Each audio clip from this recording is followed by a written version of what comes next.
I used to believe trust was the strongest part of my marriage. Every morning, I kissed Olivia goodbye, watched her leave for the office, and told myself I was the luckiest husband alive. She was the CEO of a growing company, and I was proud of everything she had built. Whenever people asked how we stayed happy despite our busy lives, I always smiled. We simply trust each other, I would say. For a long time, I believed those words. Then everything started changing. One evening, Olivia walked through our front door almost 2 hours later than usual. "I'm sorry," she said, dropping her handbag onto the table. "Another emergency meeting." I smiled. "You must be exhausted." "I am." "Did you eat?" "I grabbed something with the team." "You should have called." "I know." "I'm sorry." I walked over and kissed her forehead. "It's okay," I said. "I'm proud of you." She smiled, but something about it felt weaker than before. The next night was almost the same. "I'm late again." "Another meeting?"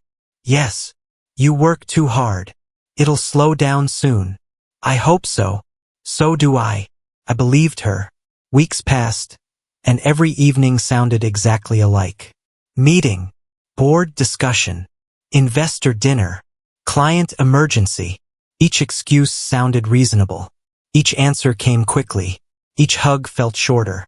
One Friday, I joked, "I'm starting to think your office loves you more than I do." She laughed. "Don't be dramatic." "I'm serious. I'll make it up to you." "When?" "This weekend." "You promise?" "I promise." Her phone buzzed. She glanced at the screen and slipped it back into her pocket. "I need to answer an email." "Now?" "It'll only take a minute." She walked into another room. Something inside me whispered that things weren't right. I hated that feeling. I told myself I was imagining problems that didn't exist. The following Tuesday, I stayed late at my office finishing reports. The building had become almost silent. My computer screen was the only bright light in the room. Then my phone rang. I frowned. Unknown number. I answered. "Hello." A calm voice spoke. "Is this Ethan?" "Yes." "Who is this?" "My name doesn't matter." "What do you want?" "I want you to know the truth." "What truth?" There was a short pause. "If you want answers, go to the old Riverside Hotel tonight." I laughed nervously. "This is some kind of joke." "It isn't." "Who are you?" "You've been asking the wrong questions." "I haven't asked any questions." "Exactly." "What are you talking about?" "You trust your wife too much." My heartbeat sped up. "What did you say?" "Go to Riverside Hotel." "Why?" "You'll see." The line went dead. I stared at my phone. "What was that?" I whispered. For several minutes, I sat without moving. It had to be a prank. Someone was trying to mess with me. I picked up my car keys. "No," I muttered. "I'm not doing this." I put them back down. 5 minutes later, I grabbed them again. "If this is fake, I'll go home afterward and laugh about it." That thought convinced me. The drive felt longer than usual. Every red light made me question myself. What am I expecting? I asked aloud. When I reached the Riverside Hotel, I parked across the street. The entrance glowed beneath soft lights. People walked in and out without noticing me. I almost left. Then I saw a familiar car. Olivia's. "No!" I leaned forward. The driver's door opened. Olivia stepped out. She looked around for a moment. My chest tightened. "It's probably business," I whispered. Then another car pulled beside hers. Ryan climbed out. My best friend. He smiled. She smiled back. He reached for her arm. She didn't pull away. Instead, they walked toward the hotel entrance together, talking quietly like they had done it many times before. I couldn't hear their words. I didn't need to. My hands started shaking. "No," I whispered again. Ryan held the hotel door open for her. She laughed at something he said. I hadn't heard that laugh in weeks. I sat frozen behind my steering wheel. My mind screamed at me to get out, confront them, demand answers. Instead, I stayed still. My breathing became uneven. My wedding ring suddenly felt heavier than ever. "They're just talking." I lied to myself. But my heart already knew better. I watched the hotel doors close behind them. Then they disappeared from sight. The silence inside my car became unbearable. I rested my forehead against the steering wheel. Everything I believed about my marriage cracked in that single moment. I started the engine. "I can't do this tonight," I whispered. I drove away without looking back. Before that phone call, I believed my life was secure. As I disappeared into the darkness, I realized I had been driving through a lie for much longer than one night. I barely slept after leaving the Riverside Hotel. Every time I closed my eyes, I saw Olivia smiling at Ryan before they disappeared through those glass doors. By morning, I had only one plan: pretend I knew nothing. Olivia walked into the kitchen wearing her usual business suit. "Good morning," she said with an easy smile. "Morning. You woke up early." "I couldn't sleep. Too much work." "You could say that." She poured herself coffee. "I'll be late again tonight." I looked at her. "Another meeting?" "Yes." "With investors?" "Exactly." I forced myself to nod. "I hope it goes well." "It will." She reached across the table and squeezed my hand. "I know these long hours aren't easy. I understand. Thank you for always supporting me." "Of course." Every word felt like another crack spreading through my chest. She picked up her phone. "I have to leave." "So soon?" "The board is waiting." "I'll see you tonight." She smiled. "I love you." For a second, I couldn't answer. Then I whispered, "I love you too." The front door closed behind her. I sat alone in silence. "Why?" I asked the empty room. My phone rang. "Ryan." I stared at his name until the ringing almost stopped. Finally, I answered. "Hey, there you are." Ryan laughed. "I thought you'd forgotten your old friend." "I've been busy." "Same here. How are things?" "Great." "Hey, football this Saturday." "I don't know." "Come on. We haven't watched a game together in weeks." "I've had a lot on my mind." "You sound tired." "Long nights." "I know the feeling." His voice stayed cheerful. Mine didn't. "You still there?" he asked. "Yeah." "So, Saturday?" "I'll let you know." "You'd better. Olivia can survive one evening without you." I closed my eyes. "I'm sure she can." He laughed again. "I'll call you later." "Okay." The line ended. I stared at my phone. "How can you sound so normal?" I whispered. Around noon, my younger sister Grace stopped by unexpectedly. She knocked twice before letting herself in. "Ethan, I'm in the office." She stepped inside carrying 2 coffee cups. "I brought your favorite." "You didn't have to." "I wanted to." She handed me one. "You look awful." "Thanks." "I'm serious. I didn't sleep." "Work?" "Something like that." She crossed her arms. "Don't lie to me." "I'm not."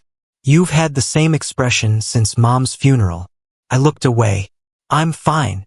"No, you're not." I said I'm fine. She softened her voice.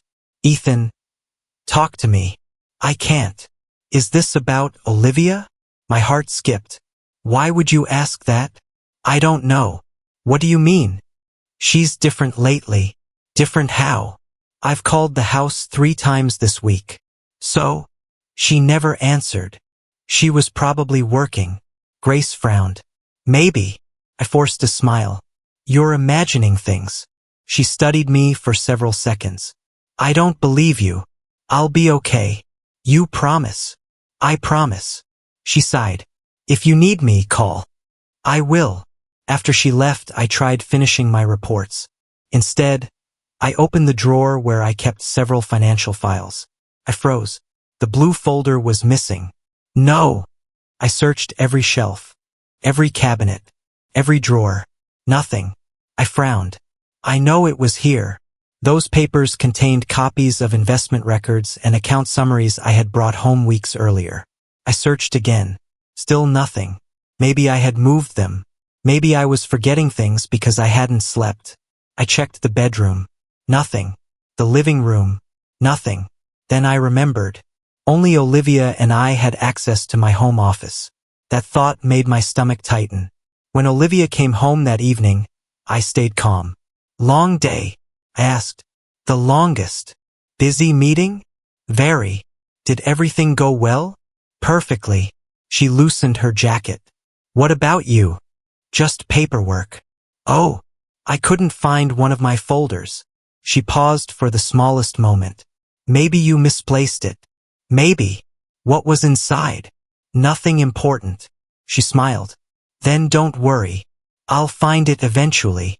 I'm sure you will. She walked upstairs. I remained in the hallway. The pause before her answer replayed inside my head. It had been tiny, almost invisible, but I had noticed it. That night, I searched my office one more time. The folder was still gone.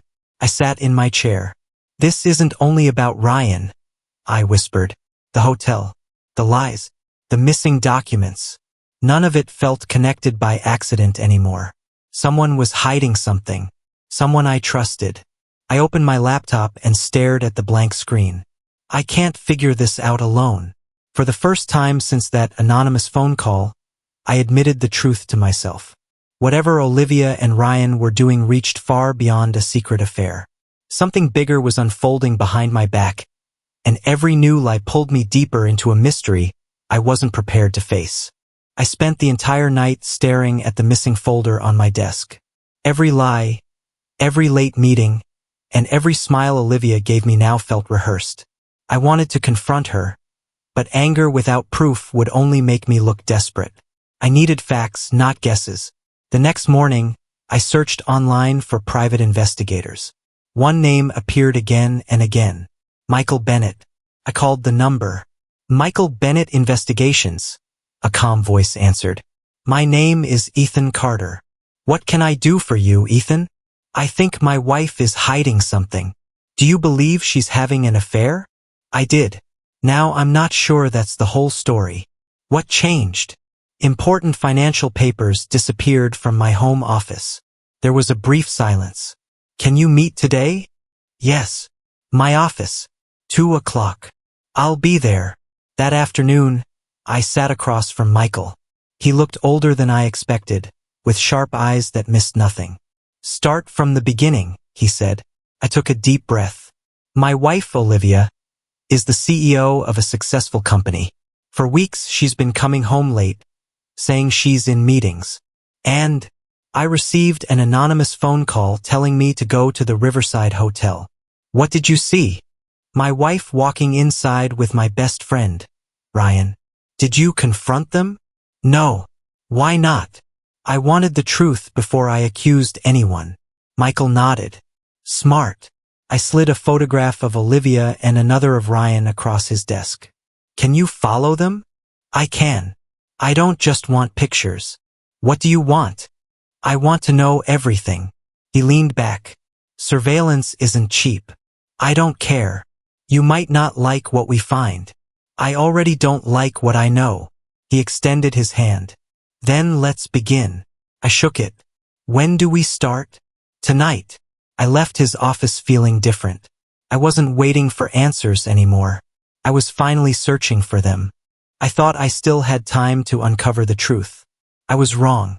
My phone rang just after sunrise. Mr. Carter? A nervous voice asked. Yes. I'm calling from Olivia's company. What happened? There's an emergency board meeting. Your wife requested your attendance. I'll be there. When I walked into the conference room, every face turned toward me. Olivia stood at the front beside Ryan. Neither of them smiled. Olivia broke the silence. Ethan, I never wanted this. I frowned. Wanted what? She slid a folder across the table. Our internal files were stolen. I looked at the papers. What does this have to do with me? She took a slow breath. The company traced the leak to your home computer. My heart pounded. That's impossible. Ryan folded his arms. The evidence looks serious. I stared at him. You know I would never steal anything. He avoided my eyes. I'm only looking at the facts. I slammed my hand on the table. Those aren't facts. Someone set me up. Olivia's voice stayed cold. Please don't make this harder. I'm your husband. You're also the only person outside the company with access to those files. My office was searched. She raised an eyebrow. What do you mean? Important documents disappeared. I don't know anything about that. I looked directly into her eyes. Can you honestly say that? She didn't answer immediately. Instead, she turned toward the board. I've decided to file for divorce. The room fell silent. I felt as if the floor disappeared beneath me. What? Our marriage is over. You're saying this here? I'm protecting my company. I'm your family. My responsibility is to my employees. Ryan stepped closer. Ethan, don't make a scene. I laughed bitterly. A scene? You're standing beside my wife while she destroys my life. I'm trying to help. No. You're helping her bury me. No one defended me. No one asked for my side. The meeting ended with security escorting me from the building. Outside, reporters crowded around me. Mr. Carter, did you steal company records? Is the divorce connected to corporate fraud? Did you betray your wife's trust? I pushed through the crowd without answering. By sunset, my phone was full of messages. Some friends stopped replying. Others simply wrote, I'm sorry. They already believed I was guilty. Only one message stood out. Grace, I'm coming over. Don't be alone. I believed my life had reached its lowest point until my phone rang on a quiet Monday morning. Is this Ethan Carter? An older voice asked. Yes. My name is Charles Carter. I don't think we've met. We haven't. But I knew your father for over 20 years. My heart skipped. My father passed away 5 years ago. I know. What do you want? I've been waiting for this day. What do you mean? Your father left very specific instructions. I frowned. Instructions for what? For you. Silence filled the call. Finally, I asked, can we meet? I've already reserved a private room at my office. I'll be there. An hour later, I sat across from a gray-haired lawyer with kind eyes. Charles placed a worn leather folder on the desk. I promised your father I wouldn't contact you until the right time. Why wait so long? He believed hardship reveals a person's true character. I looked at the folder. What's inside? A letter. Only a letter? And much more. He gently pushed it toward me. Read the first page. My hands shook as I unfolded the paper. The handwriting was unmistakable. My father's. Ethan, if you are reading this, life has tested you in ways I hoped it never would. If people betrayed you, remember this. Money can rebuild a business, but only integrity can rebuild a man. I stopped reading. I can't believe this. Charles smiled softly. Keep going. I took a deep breath. Never chase revenge with anger. Build something so honest that lies cannot touch it. I have prepared one final gift, but it belongs only to the son who chooses character over hatred. Tears blurred my vision. I miss him. I know, Charles replied quietly. What is this gift? He opened another file. Your father invested wisely for decades. I stared at the documents. These accounts. They belong to you now. I looked up in disbelief. You're saying my father planned all of this? He planned for your future. I sat speechless, realizing that when I believed I had lost everything, my father had already given me the chance to begin again. My business was finally growing. For the first time in months, I walked into my office without feeling the weight of betrayal on my shoulders. Every contract we signed reminded me that my father had been right. Integrity attracted the right people. One afternoon, Henry Lawson stepped into my office with a newspaper in his hand. You should read this, he said. I looked at the headline. CEO faces investor revolt after financial losses. Olivia's picture filled the front page. I looked up. What happened? Henry sat across from me. Her board is turning against her. Because of the investigation? That's only part of it. What else? He opened another article. Her business partner has been moving company money through several hidden accounts. Who? Victoria Hayes. I've never met her. You will hear her name often now. I continued reading. The article says Victoria approved several transfers without informing the board. Henry nodded. And every document carries Olivia's signature. Did Olivia know? We don't know yet. I leaned back. So Victoria is blaming Olivia. Exactly. My phone vibrated. Emma's name appeared on the screen. I answered immediately. Emma, I've confirmed something important. What is it? My sources found more financial transfers. Connected to Olivia? Yes. And Victoria? She's involved. I remained silent. Emma lowered her voice. There's something else. What? Ryan has been meeting with government investigators. I frowned. Why would he do that? To save himself. So he's making a deal. That's what it looks like. I looked through the office window. He really would betray anyone. Emma sighed. I don't think loyalty was ever important to him. After the call ended, I whispered to myself, he's running before the ship sinks. Henry heard me. He always planned to. I folded the newspaper. I used to think Ryan destroyed my friendship for love. Henry shook his head. It was never about love. It was about power. And survival. For a long moment, neither of us spoke. Then I quietly said, the empire they built together is starting to fall. Henry nodded once. And this time, no one can blame you for it. The call came just after sunrise. Ethan, Michael said. It's happening. What is? The investigators are at Olivia's headquarters. I stood from my chair. Are you sure? I've been watching the building since 6 this morning. What do you see? Government vehicles. Financial investigators. Search warrants. I closed my eyes. So it's over. No, Michael replied. It's only beginning. An hour later, Emma called. My article went live this morning. I saw the headline. People are already talking. Did they find the hidden accounts? Yes. And the transfer records? They match the documents you reported missing. I took a slow breath. So they finally believe me. They believe the evidence. My phone buzzed again. Another unknown number. I answered. Mr. Carter? Yes. I'm calling from the Financial Crimes Division. How can I help? We need your testimony. When? This afternoon. I'll be there. Inside the courthouse, I saw Olivia for the first time in months. She looked exhausted. Ryan stood several feet away. Neither of them looked at each other. An investigator placed several files on the table. Mr. Carter, he said, can you identify these documents? I opened the folder. Yes. How? They were kept in my home office before they disappeared. When did you notice they were missing?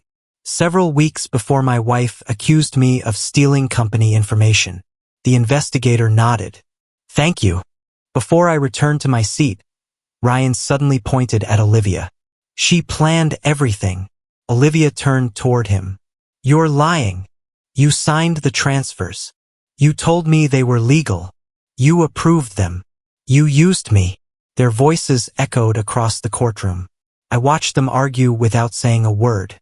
For the first time since my marriage fell apart, I didn't feel anger. I only felt relief. The lies had finally reached the end of their road. Months passed before Olivia reached out. My phone buzzed while I was leaving the office. Olivia asterisk, can we meet one last time? I stared at the message for several minutes before replying. Me asterisk where?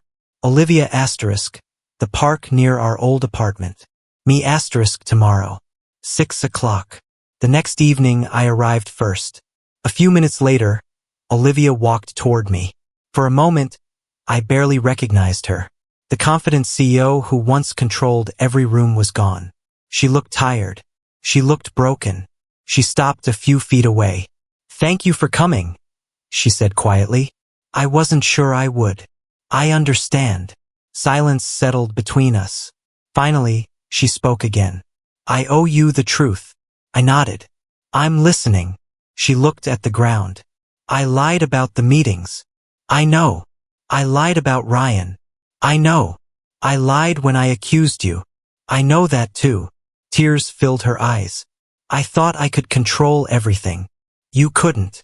I believed Ryan cared about me. I didn't answer.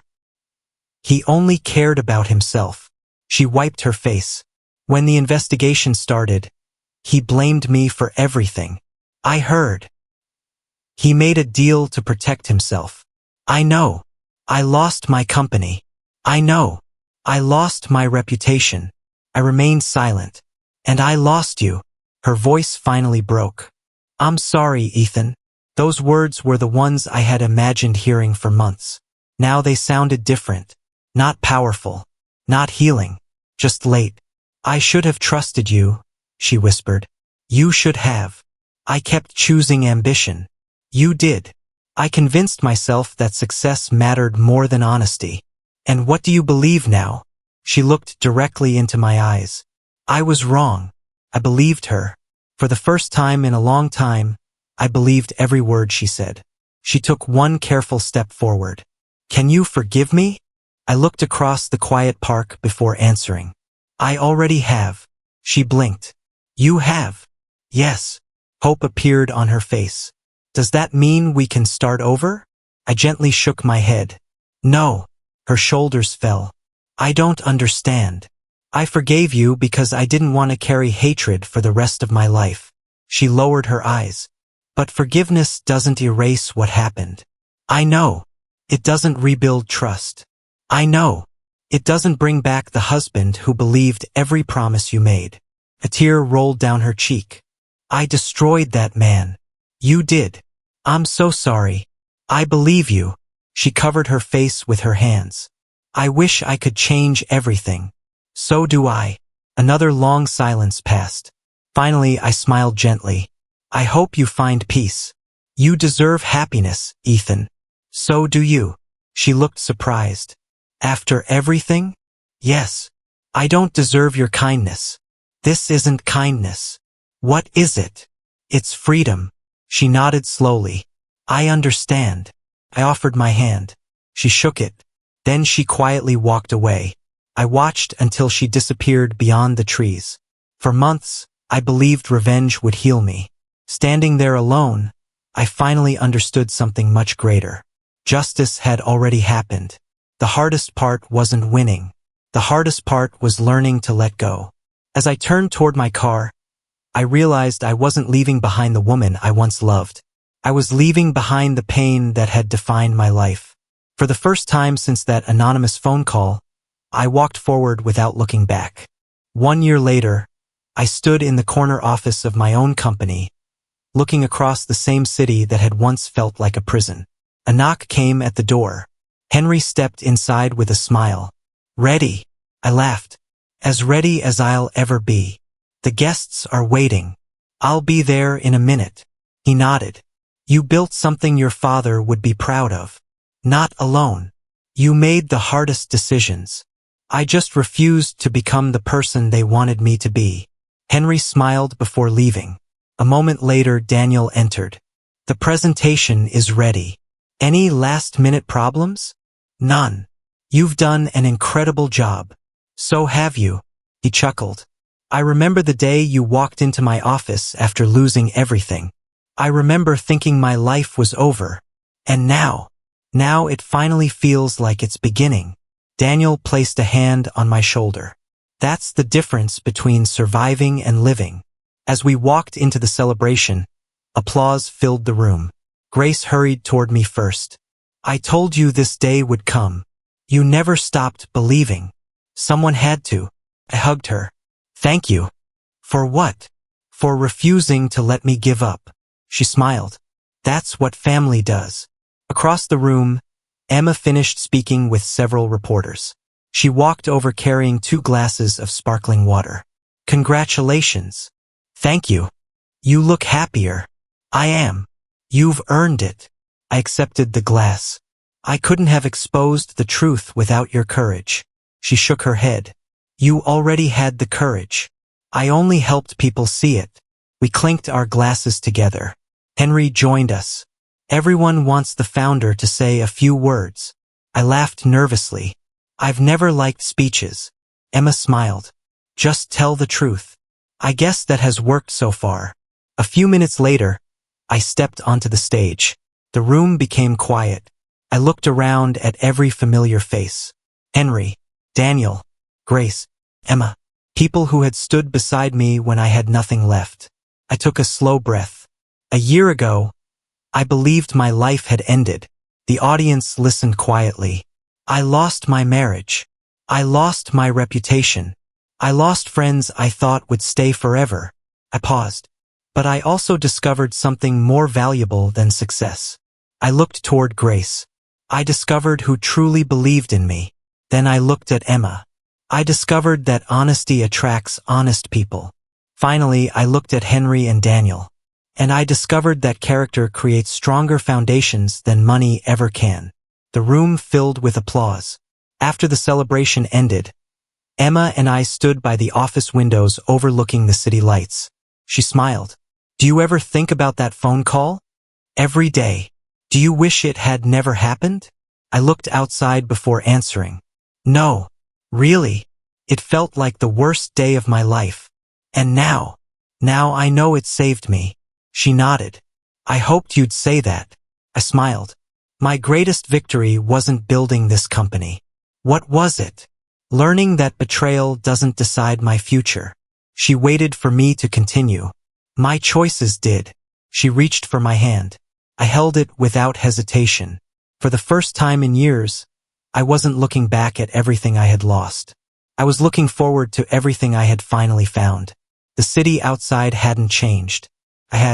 That was the greatest victory of all.